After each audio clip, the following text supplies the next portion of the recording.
사랑하는 여러분, 불안, 그러니까 안정감이 없는 거죠. 안전하지 못한 것은 삶을 힘들게 합니다. 이태원 참사로 우리 사회가 알게 모르게 집단적인 불안감에 사로잡혀 있습니다. 자, 불안은 어디에서 나오는 것일까요? 그거는 믿지 못하는, 확고하지 못한 마음의 상태, 거기에서 불안이 나오죠. 또는 다른 말로 의심하고 또는 확신하지 못하는 이런 상황에서 불안이 나옵니다. 살아가면서 어떤 사안에 대해서 또는 어떤 상황에 대해서 한번 물음표를 붙여보는 거, 그거를 단순하게 의심이라고 말한다면 그런 의심은 긍정적인 기능도 있습니다. 그러나 믿음의 부재, 믿음이 없는 거죠. 또 믿음의 부족, 믿음이 일정한 양이 차지 않는 것, 믿음의 부재와 믿음의 부족, 이 상황은 본질적으로 삶을 힘들게 합니다. 여러분이 살아오시면서 어떤 일 때문에 막 불안했던, 걱정이 많이 됐던, 그래서 밤에 잠 못 이루었던 그런 상황을 한번 떠올려 보십시오. 아니면 요즘이 바로 제가 그런 상황입니다. 이렇게 생각하시는 분도 계실 것입니다. 그러니까 마음이 불안하고 그래서 미래가 불확실하고 그리고 내가 걸어가는 인생 여정에 대해서 여러 가지 당혹스러운 일이 있을 때 사람은 누구나 힘겹지요. 그거를 어떻게 극복할 수 있을까요? 무조건 배짱을 가지면 돼. 배짱이라는 말이 이게 순한글인데요. 이게 한자로 말하면 용기, 이 말하고 사실은 똑같은 말이에요. 그런데 우리가 보통 쓰는 우리말 어감에서 한자로 쓰면 긍정적으로 생각이 들고, 그리고 순한글, 우리말로 쓰면 좀 격이 낮은 것처럼 그런 인식이 사실은 많이 있어요. 좋지 않은 거죠. 그래서 배짱, 이거는 순 우리말로 용기랑 똑같은 말, 좋은 거예요. 이거는 어떤 일, 어떤 상황에서 마음이 아주 강한 믿음을 가지고 그리고 힘을 가지는 그런 거를 배짱이라 그럽니다. 배짱, 용기, 이거는 좋은 거죠. 또는 어려움을 이제 끌어안고 있는 사람한테 힘내세요. 용기를 가지세요. 이런 거죠. 보통 우리가 쓰는 말의 어감으로 나이 드신 분이나 또는 좀 격식을 차려야 되는 분한테 배짱을 가지세요. 그렇게는 하진 않죠. 근데 친구들 사이에 야 임마 배짱 두둑히 가져. 그것도 다 좋은 말이죠. 그런데 어려운 일을 당했을 때 불안하고 걱정스럽고 당혹스러울 때 만용이나 객기나 허세 이런 걸 가지고는 해결이 되지 않습니다. 이 만용, 객기 이런 거는 쓸데없이 근거도 없이 그냥 용기 있는 척하고 그냥 근거도 없이 마구 힘을 부리는 이거를 만용, 객기라고 그러죠. 또 자주 쓰는 표현은 아닌데 멧돼지 저자를 써서 저용 이런 단어도 있습니다. 그러니까 멧돼지나 돼지가 막 저돌적으로 돌진하듯이 일에 사안을 가리지 않고 무대뽀로 그냥 밀어붙이는 이제 그런 쓸데없는 용기를 저용이라고 합니다. 허세는 그는 물론 속은 비었는데 겉으로만 힘 있는 척하는 거죠. 만용이나 객기나 저용 또는 허세 가지고는 문제가 해결되지 않습니다. 그러니까 진정한 용기, 그리고 우리의 삶에서 가득하게 차오르는 어떤 희망이나 그리고 확신이 있어야 될 텐데요. 여러분, 오늘 성경 본문이 바로 그런 주제를 담고 있습니다. 그러니까 믿음의 부재, 믿음의 부족, 이 상황을 오늘 본문이 그리고 있고 또 그걸 어떻게 넘어서는지 거기에 대한 예수님의 가르침도 오늘 성경 본문에 기록이 되어 있습니다. 한번 보실까요? 예수님께서 부활하신 다음 그때 상황이 어떠했을까요? 예수님을 따르는 제자들 또는 예수님의 말씀을 듣고 예수님을 믿었던 사람들의 그 분위기는 예수님이 부활하신 후 부활하셨네 소식도 듣고 또 부활하신 주님을 직접 만나 뵙기도 했을 텐데 그때의 분위기는 어떠했을까요? 우리는 얼른 그분들이 부활하신 주님을 뵙고 나서 막 확신에 차고 두려움도 없어지고 그냥 용기를 가지게 됐겠지 이렇게 생각하기 쉽습니다. 그런데 성경의 기록을 조금만 꼼꼼하게 살펴보면 그렇지 않았습니다. 예수님이 부활하시고 나서 부활하신 주님을 뵌 사람들 또 주님을 따르던 사람들 여전히 걱정스러웠고 그리고 어떤 면에서 더 당혹스러웠습니다. 예수님을 죽인 사람들, 그러니까 빌라도의 손을 빌어서 로마의 재판에서 사형언도를 내리게 하고 그래서 예수님을 죽인 사람들이 그 당시 유대 사회에서 산헤드린이라는 권력 집단이 있죠. 로마의 통치 아래에 있었기 때문에 사형할 권한 또는 조세, 세금 이런 권한은 없었지만 그런 특별한 몇 가지만 빼놓고는 유대 사회를 다스려가는 정권을 가지고 있었습니다.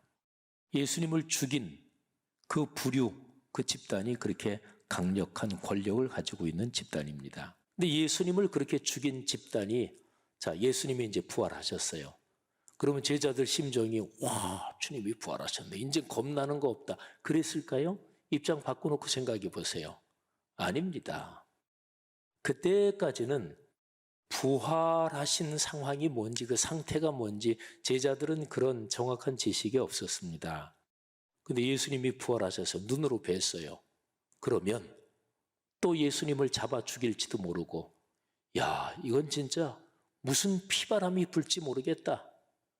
예수님이 돌아가셔서 상황 종료됐으면 뭐 힘들고 아프고 고통스럽겠지만 어쨌든 상황은 끝난 건데 이게 상황이 끝나지 않았단 말이에요. 그러니까 무슨 피바람이 불까? 어떤 상황이 전개될까? 당혹스럽고 또 불안하기도 하고 사실이 그런 상황이었습니다. 여러분, 그런 상황 거기에서 예수님께서 제자들에게 나타나시는데 그런데 예수님께서는 부활하신 후에 사람들에게 여러 번 나타나셨습니다. 제자들에게도 한 번 나타났는데 근데 마침 그 자리에 도마라는 제자가 없었어요. 그래서 다른 제자들이 도마한테 야, 우리가 부활하신 주님을 뵀어. 그랬더니 도마가 믿지 않습니다. 한번 그 대화를 들어보세요. 다른 제자들과 도마라는 제자 사이에 진행된 대화입니다. 요한복음 10장 25절의 내용입니다. 제자들이 말합니다. 우리가 주를 보았노라. 도마가 이렇게 대답합니다. 내가 그의 손에 못자국을 보며 내 손가락을 그의 못자국에 넣으며 내 손을 그 옆구리 창으로 찔린 옆구리에 넣어보지 않고는 믿지 아니하겠노라. 도마는 신앙이 특별히 안 좋은 사람이었을까요? 근데 그 당시의 상황으로 생각해 보면 도마의 반응은 지극히 상식적이고 지극히 합리적인 것이고 그리고 도마가 유달리 믿음이 안 좋다든지 사실은 그런 상황은 아니었습니다. 그러면 도마가 예수님이 부활하셨다는 것을 믿지 않는 그 상황 그리고 제자들이 다른 제자들이 우리 눈으로 봤다니까 그렇게 얘기하는데도 도마가 믿지 않는 상황 그러니까 도마한테 믿음의 부재, 믿음의 부족 상황이 있는 거지요. 뭐 때문일까요? 이유가 무엇일까요? 도마가 자기의 신체의 두 눈으로 확인하지 못해서 보지 못해서였을까요? 그러면 도마는 자기 신체의 눈으로 보면 믿음이 생기는 것일까요? 자, 본문의 상황이 어떻게 전개되는지 조금 더 살펴볼까요? 예수님의 부활을 목격한 제자들하고 또 그 자리에 없던 도마하고 이런 대화가 있고 나서 8일 후에 부활하신 예수님께서 제자들이 모인 자리에 또 나타나십니다. 이때는 도마도 함께 있었습니다. 이 자리에서 있었던 예수님과 도마의 대화를 한번 보십시오. 요한복음 20장 27절부터 29절에 기록된 내용입니다. 기록된 그대로 그 대화를 한번 보지요. 예수님이 말씀하십니다. 도마한테 내 손가락을 이리 내밀어 내 손을 보고 내 손을 내밀어 내 옆구리에 넣어보라. 그리하여 믿음 없는 자가 되지 말고 믿는 자가 되라. 도마는 얼마나 놀랐겠어요. 또 부활하신 주님이 자기 눈앞에 있으니까 얼마나 송구스러웠겠어요. 도마가 주님 한번 좀 보십시다 하고 손을 만져보고 손가락을 넣어보고 옆구리 한번 어떠셔요? 그때 창으로 찔리셨는데 하고서 겉옷을 좀 들추고 그렇게 봤을까요? 그러지 못했겠지요. 도마는 바로 이렇게 고백합니다. 나의 주님이시요 나의 하나님이시니이다. 그때 예수님이 아주 중요한 말씀을 하십니다. 너는 나를 본고로 믿느냐 보았기 때문에 믿느냐 보지 못하고 믿는 자들은 복되도다. 아멘. 여러분 여기서 이 표현을 주목하셔야 돼요. 보지 못하고 믿는 자들, 바로 이 표현. 도마는 어쨌든 예수님을 눈으로 확인하고 그리고 믿었어요. 그리고 고백을 했어요. 나의 주님, 나의 하나님, 예수님께서 부활하신 걸 제가 믿습니다. 그런데 예수님은 보고 믿는 거 그것도 인정하셨어요. 도마야, 내가 나를 봤기 때문에 믿는구나. 그런데 믿음을 가지는 것은 눈으로 확인하고 믿는 거 말고 다른 길도 있다. 보지 못하고 눈으로 보지는 못했어도 믿는 길도 있다. 그게 복된 길이다. 여러분 한번 잘 생각해 보세요. 예수님을 따르는 제자들 그리고 다른 사람들이 예수님이 부활하셨다. 이거를 눈으로 보고 믿을 수 있는 기간은 예수님이 부활하신 다음에 40일 동안 그때뿐이었습니다. 그리고 예수님은 승천하시죠. 승천하시고 열흘 정도가 지난 뒤에 오순절 성령 강림 사건이 있었습니다. 그러니까 인류를 구원하시기 위해 이 땅에 오신 예수 그리스도, 그분이 인류의 죄를 대신 지시고 십자가에 돌아가셨고 그리고 사흘 만에 부활하셨다. 이 십자가의 죽음과 부활을 눈으로 보고 믿는 것은 딱 40일 동안 뿐이었습니다. 이때만 보고 믿는 게 가능했습니다. 여러분 태초 이후로 저 요한계시록에 이 존재하는 모든 역사가 끝날 때까지의 시간 흐름, 역사 흐름을 한번 생각해 보세요. 그 길고 긴 시간, 언제까지 더 시간이 계속될지는 모르지만 그 길고 긴 시간에 예수님의 십자가의 죽음과 부활하신 거, 이 부활하신 거를 눈으로 보고 믿을 수 있는 기간은 인류 전체에 딱 40일밖에 없었어요. 그러면 그 뒤부터는 예수님께서 말씀하신 거예요. 보지 못하고도 믿는 사람들이 생기는 거지요. 자, 근데 그게 어떻게 가능할까요? 보지 못하고 믿는 거. 어떻게 보지 못하는데 알 수 있고 어떻게 보지 못하는데 이해할 수 있을까요?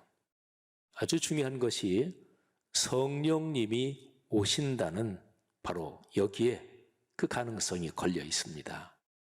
성령님은 예수 그리스도의 영이고 그리고 하나님의 영인데 영이니까 눈에 안 보이죠.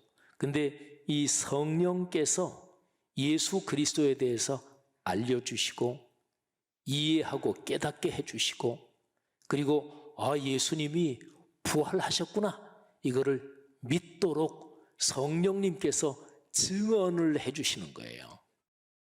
우리가 지금 요한복음 20장을 묵상하고 있잖아요.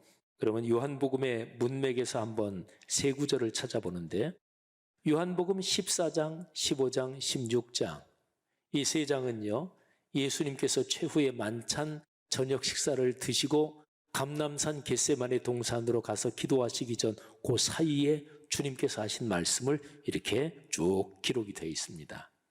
근데 14장, 15장에서 똑같이 26절, 그리고 16장에서는 14절, 이렇게 세 구절을 읽어드릴 텐데, 자, 성령께서 예수 그리스도에 대해서 알려주시고 깨닫게 해주시고 예수 그리스도를 증언하신다. 예수 그리스도 부활하셨다. 예수 그리스도 그분을 믿어야 축복이다. 그 예수 그리스도 그분이 세상을 구원하신다. 성령께서 이거를 증언하신다는 그 내용이 들어있습니다. 자, 14장 26절.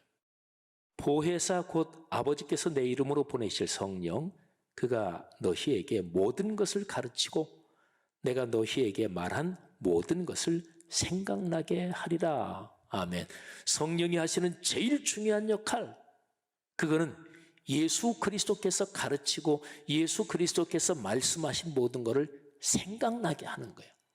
생각이 나야 그 다음에 뭐 믿든지 어떻게 하든지 행동하든지 어떻게 하든지 복을 받든지 어떻게 하든지 할 거 아니겠어요. 성령은 예수 그리스도의 말씀을 생각나게 하시는 분입니다. 그 다음에 15장으로 넘어가서 26절. 내가 아버지께로부터 너희에게 보낼 보혜사 곧 아버지께로부터 나오시는 진리의 성령이 오실 때에 그가 나를 증언하실 것이요. 예, 하나님 아버지께로부터 나오시는, 그래서 사람들에게 임하셔서 사람들의 마음과 영혼 속에 함께 사시는 성령 하나님께서 예수 그리스도에 대해서 증언하십니다. 16장 14절입니다. 그러니까 성령께서 내 영광을 나타내리니, 지금 예수님이 말씀하시는 거예요. 성령께서 예수님의 영광을 나타내리니 예수님의 것을 가지고 너희에게 알리신다. 성령은 예수 그리스도를 증언하는 영입니다. 자, 여러분, 이렇게 보면 여기에서 아주 중요한 메시지가 이제 드러납니다. 자, 도마의 신앙, 이거 하고요.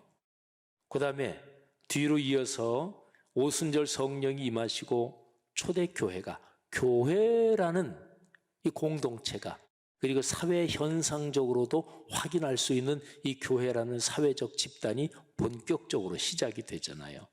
자, 다시 한번 도마의 신앙, 그리고 본격적으로 시작되는 초대교회, 교회의 신앙, 이 둘은 뗄 수 없이 연결이 되어 있습니다. 자, 반대의 방식으로 연결이 되어 있어요. 도마는 눈으로 보고서야 믿었잖아요.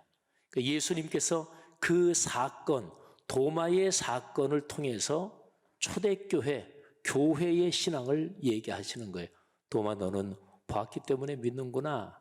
그런데 나중에 나를 눈으로, 신체의 눈으로 보지 못하고도 믿는 사람들이 있을 것이다. 그 사람들이 복이 있다.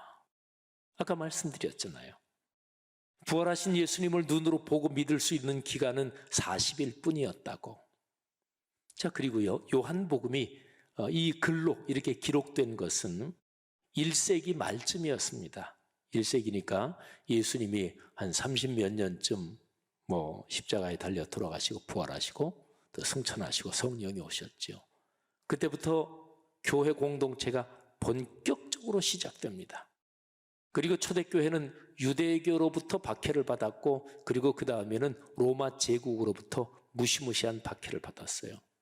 그리고 AD 63년, 64년 그때에 로마시에 큰 화재가 났는데 네로 황제가 기독교인들이 불질렀다, 그렇게 거짓말을 해서 수많은 기독교인들이 사자 맹수의 밥이 되고, 그리고 횃불에 타면서 순교를 당했고, 그때 베드로와 바울도 순교를 당했다고 교회의 전승은 전하고 있습니다.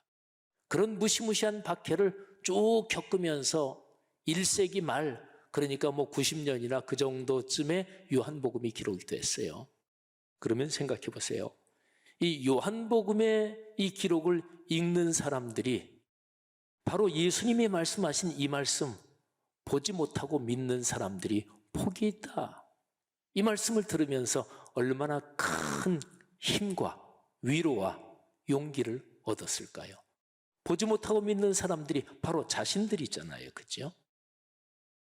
요한복음이 기록될 때 그때 당시 이미 마가복음 또 마태복음 누가복음은 기록이 되어 있었고 또 바울 서신들도 기록된 형태로 교회들마다 이렇게 돌려가며 읽고 있었고 구약 성경은 이미 있었고 그런데 이 요한복음에서 아주 중요한 메시지를 전하는 거죠.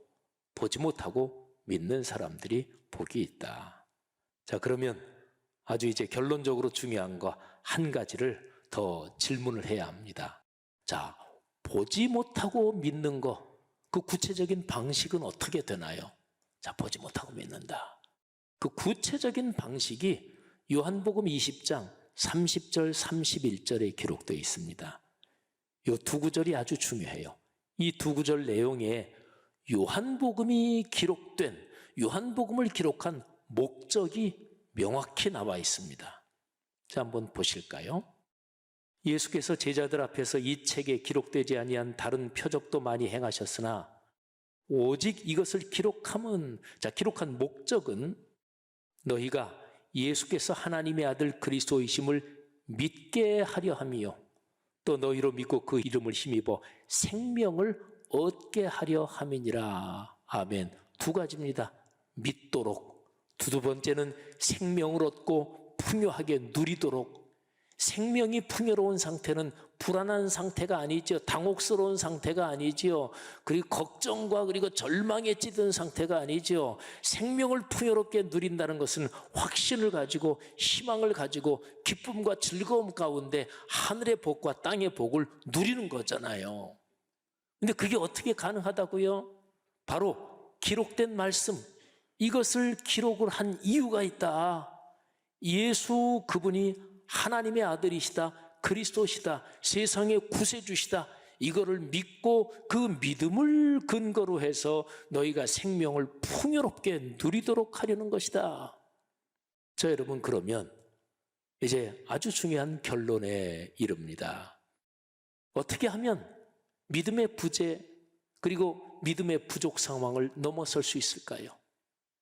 걱정과 근심과 불안 이런 걸 어떻게 하면 넘어서서 좀 마음 편하게 아이고 뭐 희망적이지 어려운 일이 있지만 그러나 이길 수 있어. 어떻게 이렇게 인생길을 걸어갈 수 있을까요? 기록된 말씀이에요. 기록된 말씀을 묵상해야 합니다. 말씀을 묵상하며 그러면서 예수 그리스도를 만나는 거예요.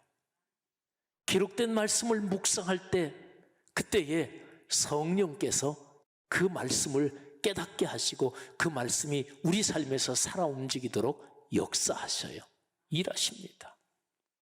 사랑하는 성도 여러분들이요, 기록된 성경 말씀, 이게 우리에게 전파, 우리에게 다가오는 것이 크게 두 가지 통로가 있습니다. 첫째, 공예배에 선포되는 설교, 그리고 성례전, 그러니까 공예배의 말씀이죠. 그리고 두 번째는 내가 개인적으로 하는 말씀 묵상. 그건 우리 교회에서 하는 동네 세매줄 성경 가지고 하는 말씀 묵상입니다. 성도 여러분들이요, 오늘 설교의 성경 본문을 묵상하면서 우리가 깨닫게 되는 아주 중요한 내용이 있습니다. 이 문제는 초대교회 때부터 중요했어요. 그러니까 예수님이 직접 그 중요성을 말씀하신 거예요. 보지 못하고 믿는 사람들이 복이 있다. 초대교회 때부터 중요했고 오늘날도 여전히 중요합니다. 그걸 한번 문장으로 이렇게 표현해 봤습니다. 기록된 성경 말씀을 묵상하는 것이 곧 예수님을 뵙고 만나는 것입니다. 그렇습니다. 성도 여러분, 성경 말씀을 묵상하는 일, 그것이 복입니다. 말씀을 묵상할 때 우리 마음속에 믿음이 자랍니다. 믿음은 들음에서 나며 들음은 그리스도의 말씀으로 말미암느니라 그랬잖아요. 성도 여러분들이요, 하나님의 말씀을 묵상하는 일에 더 깊이 관심을 갖고 말씀을 묵상하며 복을 누리시기를 주의 이름으로 축원합니다. 그래서 불안, 초조, 걱정, 진짜 힘겨운 오늘의 시대를 살아가면서 그리스도인답게 확신을 가지고 믿음의 희망을 가지고, 그리고 다른 사람들이 우리를 볼 때 야, 저 사람을 보니까, 저 사람 표정을 보니까 좀 안심이 된다, 그런 희망의 메신저, 믿음의 메신저로 사시기를 주의 이름으로 축복합니다.